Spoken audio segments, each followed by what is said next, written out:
Welcome to the Millionaire Mindset and Strategy Secrets podcast, the podcast for visionary women ready to break through the old rules of business and step into next level leadership, income, and impact. My name is Maggie. I'm a business mentor, strategist, and former multi-six-figure entrepreneur turned soul-led advisor for women who aren't here to play small. And I'm Stephanie, an ex-corporate gal turned serial entrepreneur, a CEO, mindset mentor, and boundary strategist. I help women clean up their time leaks so they can run their business on their terms. And if you've been feeling like you've outgrown your current strategy, you're craving smarter systems, deeper alignment, and more spacious success, you're in the right place.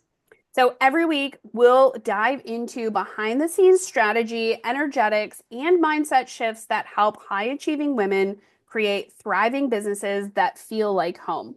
This is where vision meets execution and $1 million growth starts from the inside up, inside out. Let's unlock your next level. Hello, everyone, and welcome to the Millionaire Mindset and Strategy Secrets podcast. My name is Maggie, and I'm here today with my co-host, Stephanie. Welcome to episode 1. So today we're here to talk about who we are and why we created this community. So we want to talk some of the real talk behind the scenes of creating the Millionaire Mindset and Strategy Secrets community, kind of why we created the podcast, why we have summits, just why we have this community put together. So I'm super excited to be here because we have so much cool things, so many cool things to talk about today on the podcast. I love it.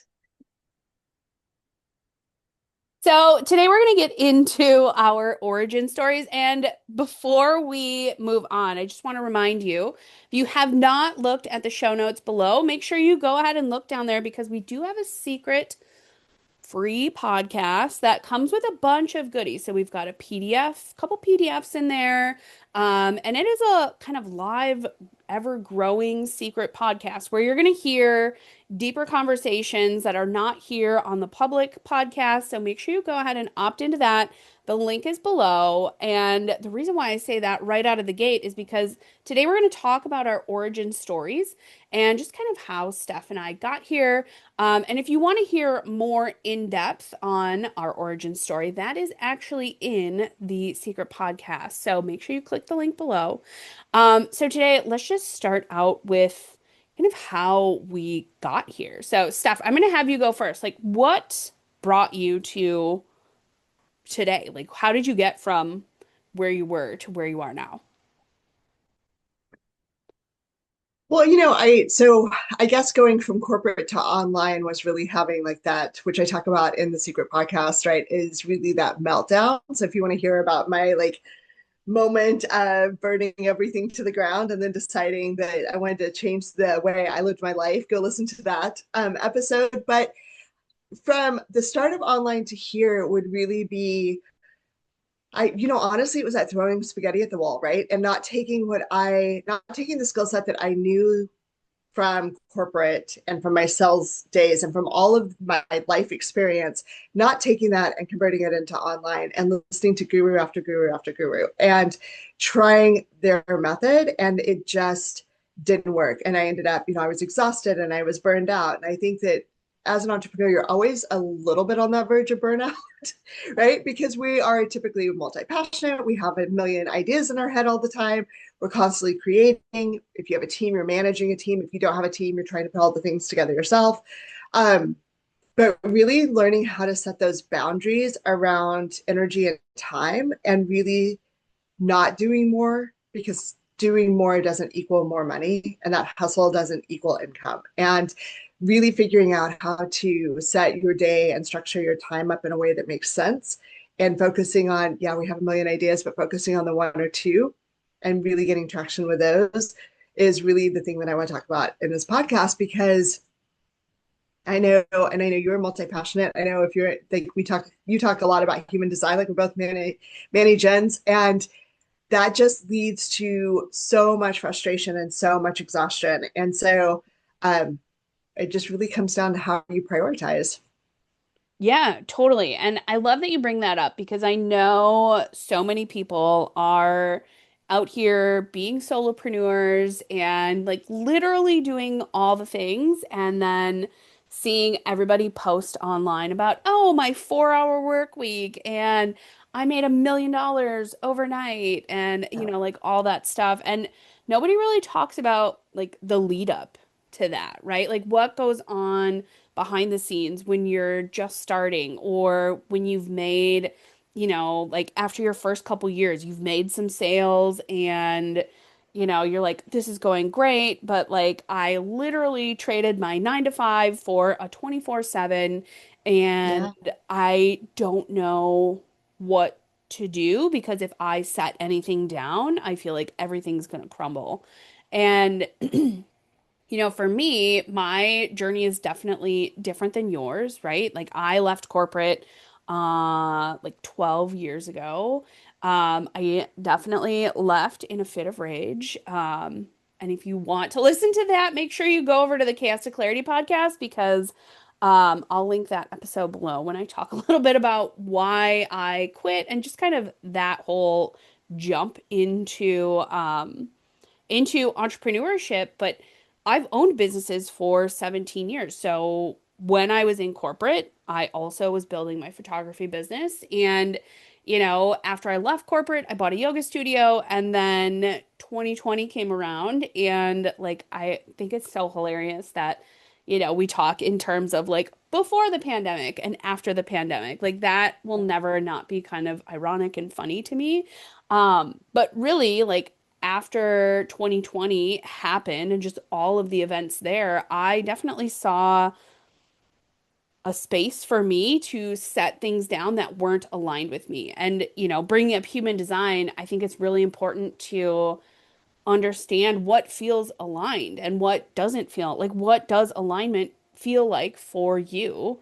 Right. Like also owning a yoga studio, like understanding like body alignment, like the physical body, and then getting into the energetic body. Like that was a really cool shift for me. But when I really realized like, oh, I actually don't want to own a yoga studio anymore, that was like somebody kicked me in the gut because I was like, wait, I'm kind of making good money doing this. Like it wasn't like super, super great, but it was like it was a decent amount of income.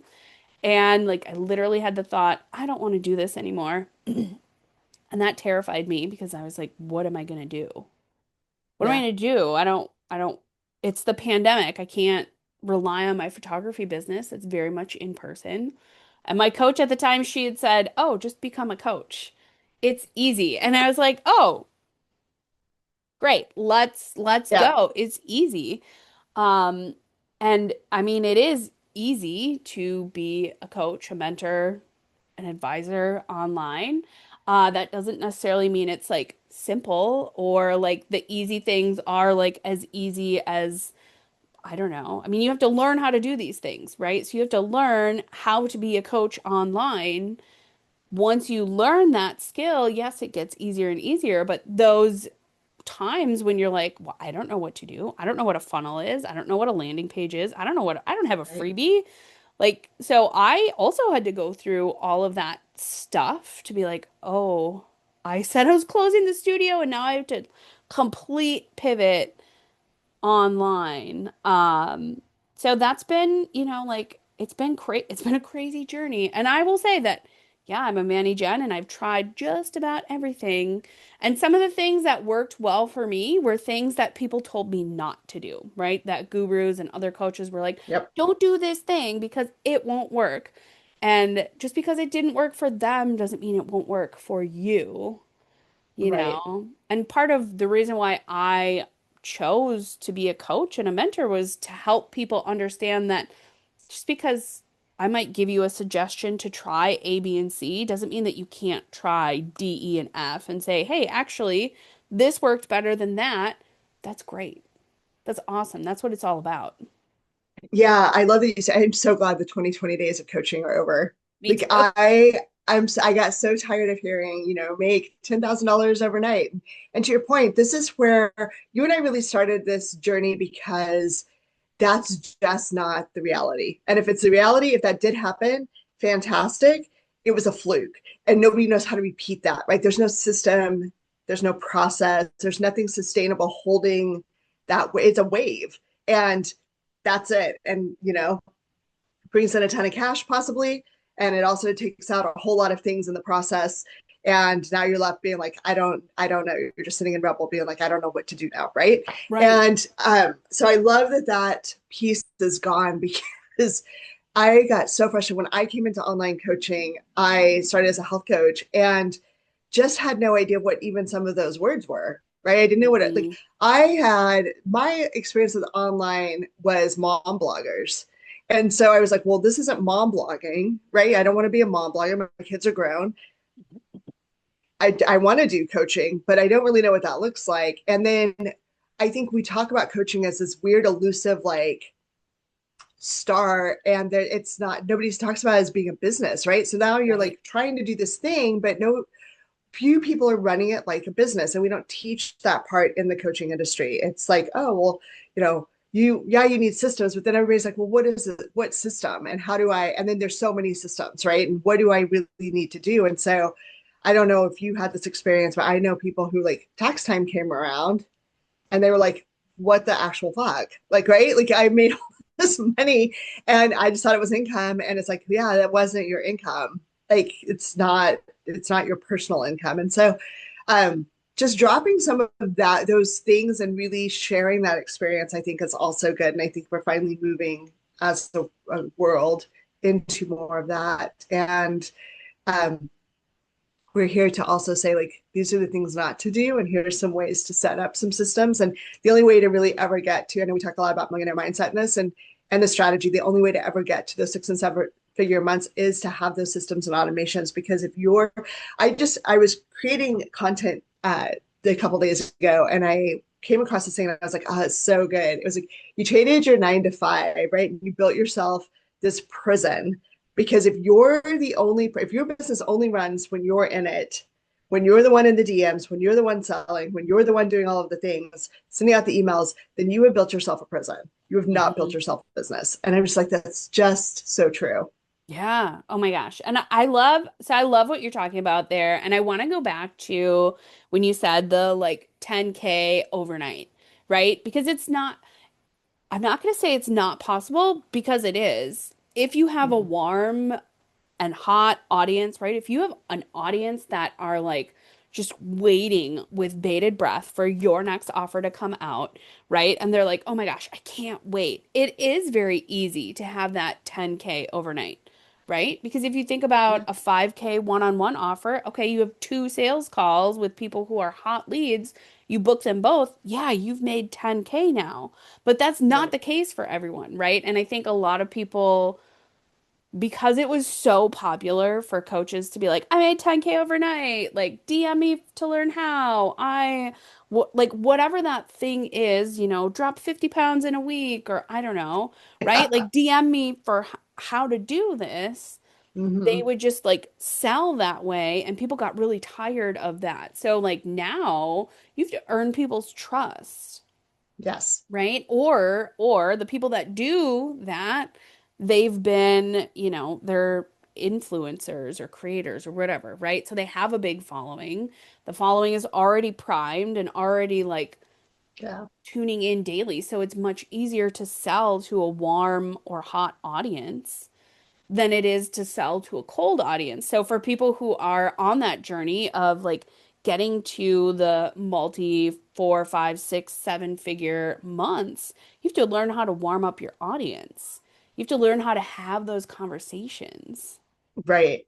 And build the audience. And I think that Yeah. that's the one thing that in 2020, it was like, if you build it, they'll come. And that's just not true, right? You have to do so much market research and you have to know what your audience wants and you have to speak their language. And you need to have that. That's why everybody talks about an email list, right? Like you need to have that platform where you can have access to them a little bit more one-on-one. And that's a piece that's missing a lot of times for new entrepreneurs who don't know that that's a piece. And you and I have talked a lot about, especially coming from corporate, right? You have that job and you have a very specific thing that you do and you have very specific measurables And if you don't meet those, somebody comes and talks to you, right?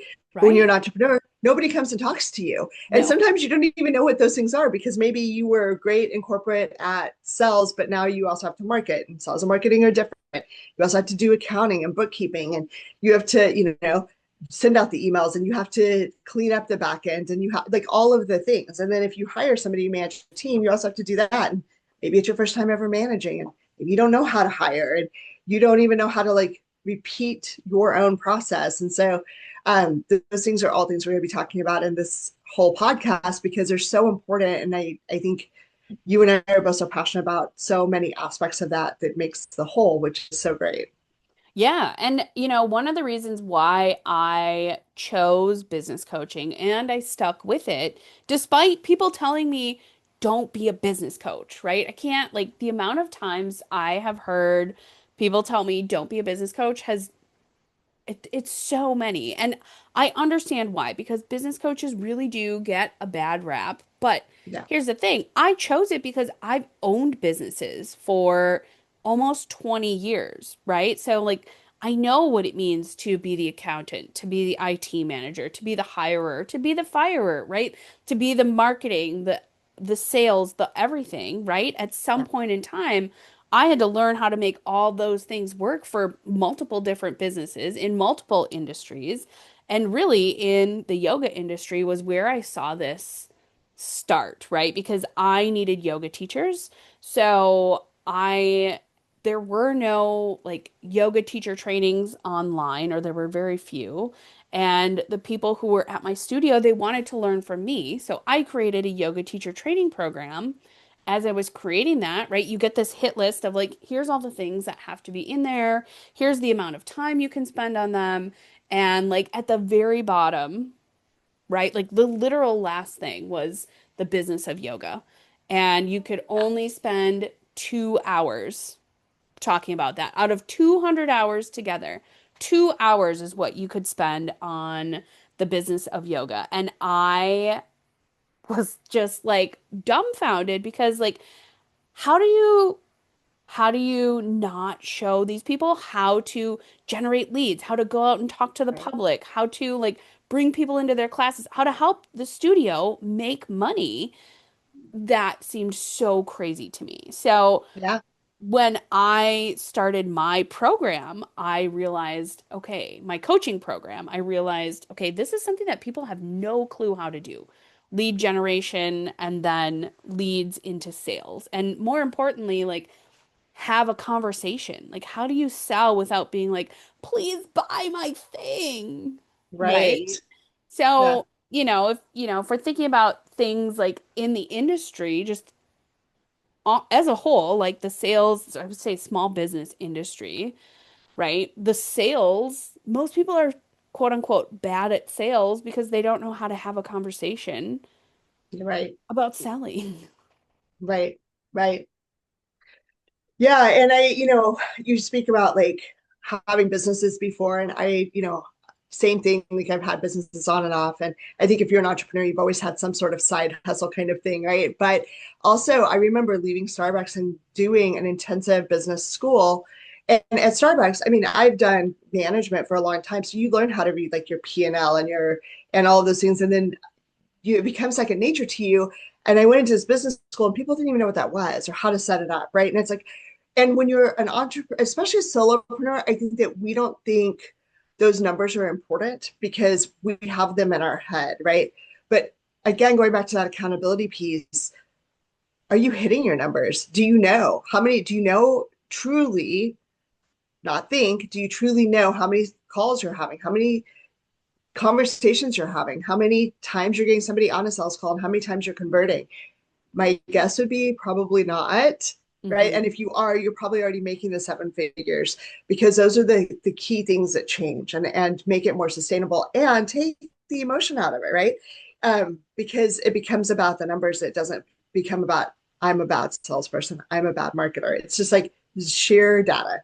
Right. Yeah. And that's something that I was going to say is you were talking about this. That's why I get so passionate about tracking and understanding, Yeah. okay, like when a client comes to me and will say like, I don't have any leads, right? then like we go and we look at their Instagram or their Facebook or their email list and say, okay, how many people are on here? How many people are you connected to? And then how many of those people are currently liking your stuff, currently commenting on your stuff? Who's in your DMs? And then you start to see, right? Like just like you said, the numbers start to show.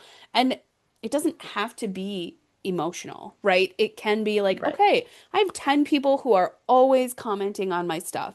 I'm going to go and send them a DM and say, thanks for being here. I appreciate you. What about my stuff is like really keeping you attracted here? What about my stuff is like hitting the nail on the head for you? And, Yeah. maybe even offering to say, hey, let's get on a call. Like, let's get on a free call. I would love to give you some value, give you a couple of tips to help you further along. And then maybe I can share with you what I have because something else people don't do is they don't say what their offers are, right? They put Yeah. out these vague statements and it's like I call I call it being vague booking, right? Where like you see someone post something on Facebook that says, something like, "Oh, I'm having such a rough day, but I don't want to go into it." Right? And they're like fishing for these like, "Oh, I'm so sorry. I'm here to talk." Blah blah blah, right? Like all of that Yeah. like sympathy or whatever. So a lot of people do that, right? When they own a business, they continue to drop these like vague little crumbs, and people are like, what the hell? What are you doing? I have no Yeah. clue what you sell. Instead of just coming out and saying, hey, I'm a business coach. I focus on lead generation and we do some marketing. We bring in your human design and I help you generate more leads in less time so that you can have more sales. Most Right. people don't. Most people don't say that because they're like, oh no, what if somebody judges me? Yeah. Yeah. Oh my gosh, the judging. So, first of all, I think whatever your marketing is, right, you have to have a strategy behind it. I think that's the piece that is missing for a lot of people. They think that, oh, I can just go and put this information out. I can follow up what everybody else is doing. I can run it through ChatGPT and it's just going to land, right? And it's missing their voice and their tone. And it is missing a little bit of what they're doing and that intrigue. If you are doing those vague posts, like how are you pulling them in, right? Because I do some of the vague posting, but I do it intentionally, right? So Right. people are always like, well, what is this, right? Like it's having a strategy. But I also, you said something that made me, oh, I was in a group coaching call the other day and clients were like, I just don't know. I don't really want to like add people to my Facebook unless I really know them. I feel like everybody's on Facebook and they're selling, and I just don't know if that's like who I want to connect with. I don't really want to be sold to. And I was like, so first of all, we'll get into the mindset stuff in this podcast later around selling, right? Mindset block first. Secondly, I was like, if you had a brick and mortar store, would you stand at the door and say, do you have an intention to buy something today? How much money do you have in your bank account? Right. I don't know if you can come in. I don't really like the shirt you're wearing. I don't really think that it's a good vibe for my place. No, you would be like, please come in. Right. Please browse around. Please buy something that you like, right? You would talk to them. You wouldn't stand over in the corner and be like, I just don't know if like I'm uncomfortable. It's weird. I'm like, it's this weird thing that we do behind the laptop. I'm like, stop that. Like, if you want to be an online business, be an online business, but don't sort of dip a toe in and be like, well, it's not really working for me, but I also refuse to do the things, right? You have to do the Yeah. things, and sometimes they're Yeah. uncomfortable. Oh my gosh. Yeah. And, and this really kind of, for me, it really stems from, like from school. We are not even like, you could even go all the way back to birth because, like, we are not taught to be a CEO. We are taught to Right. be employees. We're taught to follow the rules. And to some extent, yes, I understand you have to have that. But, like, the things I learned about business, I did not go to business school, right? Like, it's been me failing, quote unquote, right? Hmm. Like, or something didn't go right. And then I had to get really good at Googling, how do I do this in my business? How do I attract more people in my business? I had to go out and have conversations. How do I do accounting in my business? I had to go out and have conversations. So I had to learn this stuff. And a lot of this stuff, even if you have like a business degree, like this is not taught in business school. You're still Right. taught to be an employee that works for a company, which cool, great. We need that. But for everyone who is trying to be a solopreneur and they're like, I have an MBA, like that is not going to do you a lot of good. Like that's Right. not going to give you what you need in order to like just turnkey and start this business, or even continue this business, right? You're going to need to essentially learn through quote unquote failure, right? Or things not going right. And then you're going to have to ask for help because that's Yeah. what happens. Like that's what you do. So, when you think about like, oh man, I've quote unquote failed so much in business, like, no, you haven't. Those are learning points, right? And those Mhm. are places where you can amplify what you're doing or change what you're doing. And, I think that a lot of times, like if we're looking at like a gap in the industry, it's that knowledge base of like people Yeah. are afraid to dip their toe in and try something and try it for more than a day or two. Right. Right? A lot of the clients I've worked with, they're like, oh, my marketing is crap. Like, nobody comments on my stuff. And I'm like, okay. Or they'll say Facebook groups don't work. Okay, well, when was the last time you posted in a Facebook group? Is that Facebook group active? Right? Did you give it more than one chance? Did you comment on somebody else's stuff? Have you interacted with anyone else in that group? Because if you haven't done most of those things, Yeah. you're right, it doesn't work. Right. It doesn't work. Right. Yeah, and these are all topics that we are obviously going to get into because we're passionate about. I love all of them, and I think that they are each probably multiple episodes, right? um, but if you had to say from the time that you started online business to now, what is the one shift that has made it really more enjoyable for you and in a way that's sustainable? Because you have kids still at home, right? You have a family. Yep. You also still teach yoga. Like you have a lot of things going on. I travel full time. I also have kids. They call, but I'm not taking care. I'm not responsible for making sure they eat every day. Um, what was the shift? What was the thing that you would contribute to being able to still do this in a way that you find fulfilling? Honestly, resting. Yep. So, and you talk so much about boundaries, and I feel like for me, setting those boundaries of saying, like, these are my working hours, and, like, I am not, or I'm going to do less work, quote unquote, right? Outside of those hours. But these are my core hours that I want to work, that I feel most inspired to work during, right? That I'm like on and active and excited, right? Like for me, evenings, not my jam. I would much rather be spending my evenings with my kids, reading a book, being outside, doing anything other than sitting in front of a computer, right? So, Yeah. it was really setting that boundary where it was like, okay, I no longer have all day, quote unquote, to do all the things because what is that? It's like Murphy's Law or Pavlov's Law, where like if you have an amount of time, whatever that task is going to fill that amount of time. Yeah.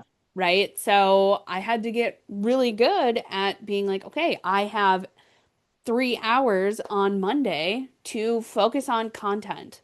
And that's Yeah. all I'm going to do in those 3 hours is focus on content for at least the next week. And I'm going to get it all written. I'm going to get Canva graphics done. I'm going to get it all scheduled. And then I don't have to worry about that for the rest of the week. So it really became boundaries, and I call it light time blocking because like time blocking just feels like weird to me. So I kind of just give myself a task and say, okay, it's this time and I'm going to give myself this amount of time and let's see, for me, it's all about like, how can I beat the clock? How can I get done Yeah. before the timer goes off? Um, so, and then, just understanding what are the money-making tasks, right? So Yep. boundaries and tasks. Like, what are the things that are actually going to connect me with people, help me have conversations with people, and then help those people see that, oh, yeah, I actually do want to get on a call with Maggie.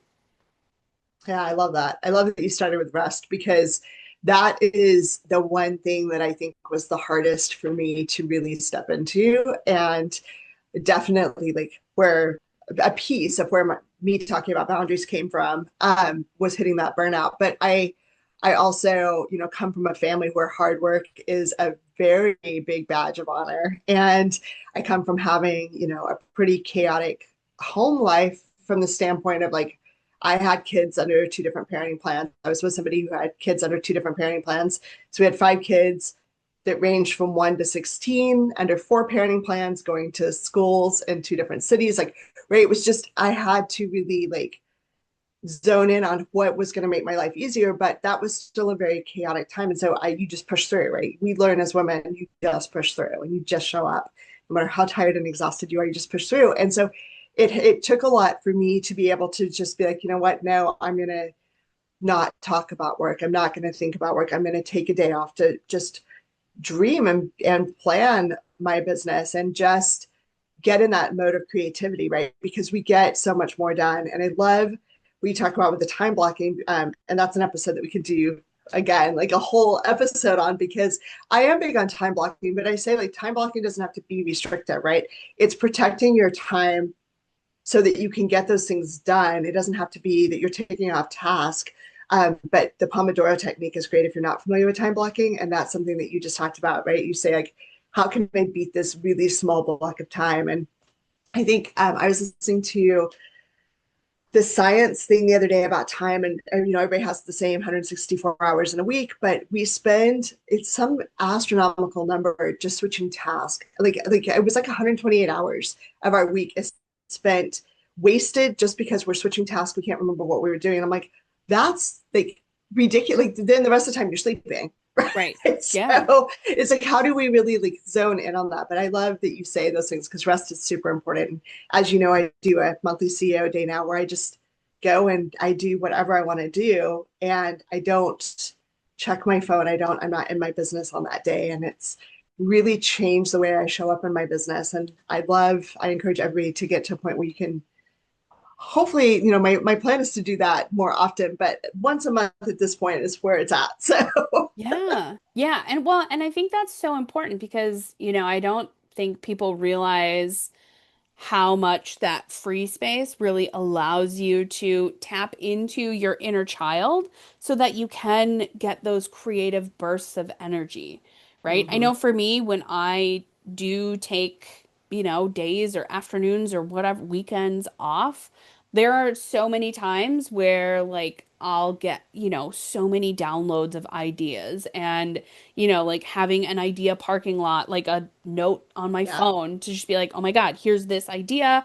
I'm gonna write it down. I'm not gonna forget it. And then, the next time I have some like CEO task time, because for me, I block things into a CEO task, an employee task, and then I call it a goddess task, and the goddess tasks are like, I'm done at 2 p.m. every day, and I have time to relax. I have time to go outside, play with the kids, make dinner, whatever, be away from the computer is essentially what yeah, it is, right? I Because love when you that. run an online business, like your computer that's your office. So, Yeah, breaking things into those tasks allows me to have I'm working on my business and I'm working in my business, and again, those are two very different things, right? Because yes, when you have a business, you have to be marketing to people, you have to be bringing people in, but you also have to be doing the accounting, you have to be strategizing, you have to be understanding the P&Ls, you have to be right, understanding the KPIs, and you don't have to call them that, but you have to understand what money's coming in, what money's going out, what are my goals for the year, for the week, for the month, right? And that's a lot of the stuff that I work on with people because they don't set those things, right? They're like, oh, I'm going to Correct. be a creator, a coach, a thought leader, whatever. And they're like, I'm just going to go do the thing, which is great. And in order to get to the next level, whether that is $100 to $1,000 or, 100,000 to 1 million or to 1 billion, like you have to have those, like, here are the goals that are going to Yeah, get you there. exactly. I love that. Awesome. Well, I would say we're going to wrap this episode up for right now because we could literally keep talking Yes. forever. So, if you are listening and you're ready to grow with strategy, a little bit of soul, but also where you're like, okay, I'm ready to ditch the things that are not working for me, that's what you're going to hear in this podcast from Steph and I. So, we are going to have episodes with the two of us, and then we're also going to have roundtable discussions where we bring in guests to the podcast and we have a discussion around topics. We have some upcoming roundtable discussions that you're going to hear in the coming episodes. The first one that we recorded was so good, and the questions that we asked were so fun. The responses and just the conversation that we were able to have was so much fun with these people. So number one, if you want to be part of these discussions, there's a link below where you can sign up to be an interview roundtable guest. But otherwise, we serve a lot of coaches, consultants, creators, thought leaders who are really done with kind of the fluff and the guru saying you should do this. You're wanting to shift into something real that feels really attuned to you. That's what we're serving up here. So if you're already doing the work, now is the time to scale in a way that looks and feels good. That doesn't feel like, oh, this isn't quite working the way I want it to. That's what we're bringing here. So go ahead and make sure you like, share, subscribe, all the things. Share it with your friends. Tell your mom. She probably wants to listen. I don't know. My mom listens. And also make sure you grab the secret podcast. I know we talked about it a couple different times in the episode, but make sure you grab it. It's a free podcast. It's, on our separate platform. And it's to help you prioritize business with boundaries. We talked a lot about boundaries today. Yeah. So it's not just your normal secret podcast. It is like a living, growing being that we've created. And that portion is behind closed doors because that's where we get a little bit deeper into a lot of these topics. So you'll hear from both of us, you'll hear from some of our roundtable guests. There's definitely tons of things in there, PDFs, downloadables, all the things that you can use to help you understand how to embody some of those high earning tasks, how those high earning women really think, lead, and grow. So, thank you so much for being here, and we will see you in the next episode.